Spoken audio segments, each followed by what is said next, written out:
Bonjour à tous. Aujourd'hui, on s'attaque à un vrai casse-tête, un sujet qui, on le sait, donne des sueurs froides à beaucoup d'entrepreneurs, surtout en Israël. Comment fixer le bon prix? On a souvent cette impression de naviguer un peu à l'aveugle, alors que c'est la clé du succès.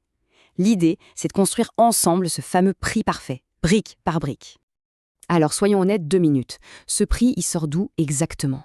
Est-ce que c'est un chiffre sorti un peu au pif, une intuition, un calcul vite fait sur un coin de nappe? Pour beaucoup, c'est un peu ça. Mais c'est un pari vraiment risqué. Ce qu'on va faire ici, c'est justement passer de cette incertitude à une vraie stratégie solide. Parce que voilà, un bon prix, ce n'est pas de la magie, ce n'est pas un coup de chance, c'est une architecture. Pensez-y comme ça, chaque élément, chaque coût, chaque facteur est choisi, calculé et placé pile au bon endroit, pour que l'ensemble tienne la route et surtout pour que ce soit rentable. C'est ce plan-là, ce plan d'architecte qu'on va dessiner aujourd'hui. Et comme pour n'importe quel bâtiment digne de ce nom, tout, absolument tout, commence par les fondations. Et pour notre prix, les fondations, c'est quoi? Ce sont les coûts. C'est simple, il faut savoir exactement combien ça coûte de produire ce qu'on vend. C'est le point de départ, la base de tout, c'est non négociable. Bon, concrètement, comment on s'y prend? C'est assez simple en fait. On va séparer les coûts en deux grandes familles. D'un côté, on a les coûts directs. Imaginez que ce sont les briques de notre construction, les matières premières, le temps de travail passé directement sur le produit ou le service. Et de l'autre côté, il y a les coûts indirects. Ça, c'est un peu comme les frais généraux du chantier, si vous voulez. Le loyer, l'assurance, la compta, bref, tout ce qui est essentiel pour que l'entreprise tourne, mais qui n'est pas lié à un seul projet. Allez, prenons un exemple super simple pour que ce soit bien clair. Imaginons, disons, 1000 shekels de coûts directs, nos briques, et 500 shekels de coûts indirects, nos frais de chantier. On additionne les deux et hop, on arrive à 1500 shekels. Ça, c'est notre coût de base, c'est le plancher. En dessous de ce chiffre, on perd de l'argent. C'est le point zéro, le minimum vital à couvrir avant même de penser à faire un centime de bénéfice. Ok, nos fondations sont posées, on a notre base. Maintenant, on va ajouter une couche super importante, une spécificité à ne surtout pas oublier, surtout quand on travaille en Israël, le coût réel du travail. Et attention, je dis bien réel, parce que ce n'est pas juste le salaire net qui arrive sur le compte en banque. Le terme à connaître absolument ici, c'est le bitoire Léomi, c'est l'assurance nationale.